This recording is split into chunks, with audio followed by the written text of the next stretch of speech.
You're exhausted, not tired, not overworked, exhausted at a level that sleep doesn't fix. You took the vacation, you slept in, you did the self-care, and Monday morning, the weight came back before you even opened your laptop. So you told yourself you just need to push through. Maybe one more project, maybe after this deadline, maybe when things slow down. Things never slow down. Here's what nobody is telling you. Burnout is not caused by working too much. That's the comfortable lie. The one that lets productivity gurus sell you planners and the wellness industry sell you retreats. Working too much is a symptom. It is not the disease. The disease is something happening inside your psychology. Something specific. Something structural. Something that smart. High-performing people are disproportionately vulnerable to. And until you understand what's actually breaking you, every recovery strategy you try will be a bandage on a bullet wound. I'm Dr. Hoot. Let's operate. Before we go further, understand this burnout is not an energy problem. Energy is renewable. You sleep, you eat, you rest. Energy comes back. You know this. You've experienced this. Burnout persists through rest. That's the diagnostic marker. If rest doesn't restore you, you're not dealing with depletion. You're dealing with damage. Psychological research distinguishes between two fundamentally different states: fatigue and burnout. Fatigue is your body running low on fuel. Burnout is your brain losing the ability to generate meaning from effort. That distinction changes everything. Christina Maslach, the researcher who built the modern framework for burnout, identified 3 core dimensions: exhaustion, cynicism, and a reduced sense of efficacy. Notice what's in the middle: cynicism. Burnout doesn't just drain you, it poisons you. It makes you stop believing that your effort matters, that the work means anything, that you matter. That's not tiredness. That's a crisis of meaning. So why are smart people hit harder? Because smart people are better at justifying their own destruction. You can construct a logical argument for why you should keep going. You can rationalize the cost. You can delay the signal until the signal becomes a collapse. Your intelligence is not protecting you. It is helping you ignore the warning signs longer than everyone else. Let's go through the specific mechanisms, the patterns that are burning you down from the inside. Pattern 1. The meaning debt spiral. Here's a question most people never ask themselves. When did you last do something at work that felt genuinely meaningful? Not productive, not efficient, not impressive. Meaningful. For many high performers, the honest answer is, I can't remember. You've been executing, delivering, optimizing, but somewhere along the way, the work disconnected from the reason you started doing it. Psychologists call this value-action misalignment. Your daily actions are no longer connected to what you actually value. It creates what I call meaning debt. Every day you spend doing work that doesn't connect to your values, you borrow a little meaning from your psychological future. At first, you don't notice. Then you feel vaguely hollow. Then the debt comes due all at once. The real-world version looks like this. You're objectively succeeding. Promotion, raises, recognition, and you feel nothing. Worse, you feel guilty for feeling nothing, because you're supposed to want this. You worked for this. This is what smart, driven people are supposed to want. But wanting what you're supposed to want and actually wanting it are two completely different neurological experiences. The countermove is ruthless. Do a value audit, not a goals list, a values list. Write down what you actually care about. Autonomy, mastery, impact, connection, creativity. Then map your last 30 days of work against that list. Where's the overlap? Where is there none? The gap between those two columns is the structural source of your burnout. You cannot outwork a meaning problem. Pattern 2. The invisible tax of emotional labor. You think you're paid to produce output. You're not. You're paid to manage yourself while producing output. Every meeting where you stayed composed when you wanted to walk out. Every email you rewrote 4 times to sound professional instead of honest. Every time you smiled and nodded when someone said something that wasted 30 minutes of your life that cost something. Sociologist Arlie Hochschild coined the term emotional labor in 1983 to describe the work of managing your feelings as part of your job performance. But here's what Hochschild identified that most people miss: emotional labor is most exhausting when the feeling you're performing is the opposite of what you actually feel. Fake enthusiasm, performed patience, manufactured agreeableness. The greater the gap between what you feel and what you're required to display, the faster you deplete. High performers carry a disproportionate emotional labor burden. You're the one who manages up, manages down, smooths the conflict, absorbs the dysfunction, and keeps the team functional. You do it because you're good at it. No one else steps up. So it falls to you. And it never gets logged anywhere. It never shows up on a performance review. It's completely invisible until you're empty.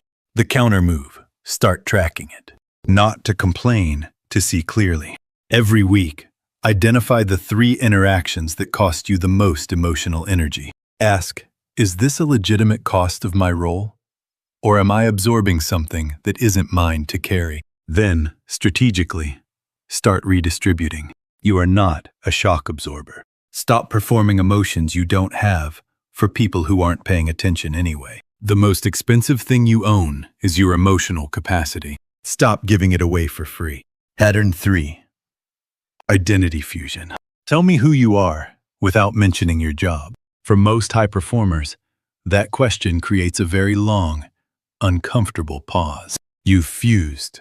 Your identity and your professional role have become the same entity, which means any threat to your professional performance is not just a work problem.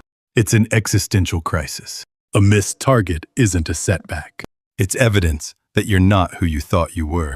A critical piece of feedback isn't information. It's an attack on your self-concept. Psychologists call this contingent self-worth. Your sense of value as a person is directly contingent on external performance metrics. The neurological consequence is severe. When your identity is fused with your performance, your nervous system cannot distinguish between a stressful workday and a threat to your survival. Your cortisol response doesn't know the difference between a looming deadline and a predator. Both feel like death. Both activate the same alarm system. And when your alarm system runs continuously, you don't just get tired, you get broken. The real-world version: you can't stop thinking about work. Not because you're passionate, because your brain has classified the work as survival critical. Disengaging feels dangerous. Resting feels irresponsible. Vacation feels like abandoning yourself on the battlefield. This is why rest doesn't work. You're not resting a tired employee. You're trying to calm down a person who believes their existence is under threat. The counter move is identity diversification. Deliberately build sources of identity that have nothing to do with your professional output. A physical practice, a creative pursuit, a role in a community, something you're valued for that has no connection to your productivity. This isn't work-life balance. That phrase is useless. This is psychological infrastructure. You are building a self that can survive a professional failure. A career can collapse. A self should not. Pattern 4. The recovery paradox. You're resting wrong. I know. You thought rest was rest. You thought if you stopped working, you were recovering. You're not. There's a body of research on what's called effort recovery theory, developed by occupational psychologist Sabina Sonnentag. Recovery isn't about stopping activity. It's about psychological detachment from work demands. Here's the distinction that matters. You can stop working and still not recover. If you stop working but keep thinking about work, rehearsing conversations, processing problems, anticipating tomorrow, your nervous system doesn't know you stopped. You're still depleting. Scrolling social media for 2 hours is not recovery. Watching anxiety-provoking news is not recovery. Having a drink to numb the stress is not recovery. These are all forms of passive distraction. They suppress the experience of exhaustion without addressing the underlying system. Sonnentag's research identifies 4 components of real recovery: psychological detachment, relaxation, mastery experiences, and control over time. Most people hit 1, maybe 2 of these. They relax their body, but not their mind. They take time off, but pack it with social obligations that require more performance. The counter move is deliberate recovery engineering. Each evening, identify one activity that requires your cognitive engagement, but has nothing to do with your professional identity. Not passive consumption, active absorption. Something that forces you to be present because the activity demands it. Chess. Cooking from a new recipe, a physical skill, learning an instrument. The goal is not distraction. The goal is active engagement in something where failure has no professional consequence. Your nervous system needs a sandbox where the stakes are 0. Pattern 5. The deferred life trap. You have a deal with yourself. Unspoken. Automatic. You've been running it for years. The deal is, I will sacrifice now so that I can live later. After this project, after this promotion, after this financial milestone, after the kids are older, after I've built enough security, then I'll live the way I actually want to live. This deal is a psychological fraud. Behavioral economists call it hyperbolic discounting. We systematically overvalue immediate costs and undervalue future rewards. But there's a darker version of this, specifically for burnout. It's what researcher Randy Pausch's work points toward: the false assumption that future you will have more capacity, more freedom, and more permission to live fully than present you does. You are betting your actual life on a future version of yourself who may never exist. And while you wait for that version to show up, present you keeps executing on the deal, keeps sacrificing, keeps deferring, until the account runs dry. The real-world version, you hit the milestone. You got the promotion. You hit the number.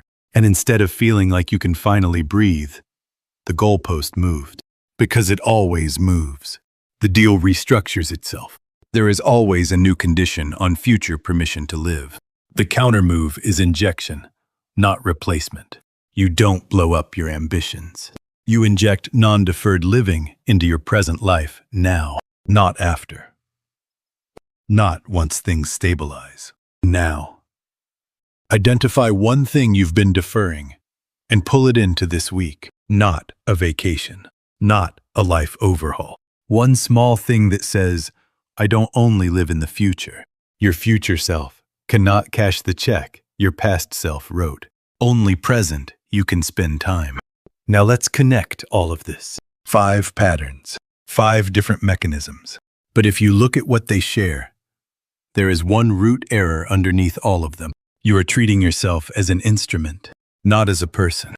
Instruments are optimized, tuned, pushed to performance limits, maintained only enough to keep functioning. People require meaning, identity, recovery, presence, and permission to exist outside of their utility.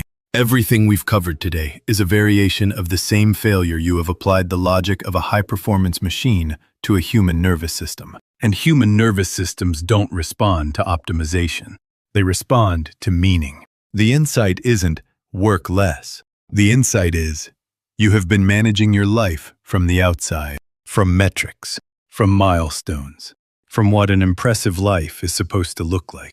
And somewhere in that optimization, you stopped asking what an alive life actually feels like. Burnout is not the cost of ambition. Burnout is what happens when you lose yourself inside it. If you're still watching, here's your assignment before the next episode. Write down one honest answer to this question. What am I doing this for? Not the polished answer. Not the LinkedIn answer. The actual answer. The one that shows up at 3 a.m. when you can't sleep. If the answer comes quickly and clearly, you're fine. If the answer takes a long time, if it's vague, if it makes you uncomfortable, that discomfort is diagnostic. That discomfort is where we begin. Next episode, We go somewhere. Most people are afraid to look. Information. Specifically, how the top 1% consume it differently. Not more. Not faster. Differently. Because the information environment you're living in right now was not designed to make you smarter. It was designed to keep you dependent. And there are 4 cognitive moves that separate people who use information as leverage from people who are slowly being replaced by it. That's next time. If this episode diagnosed something you recognized in yourself, subscribe.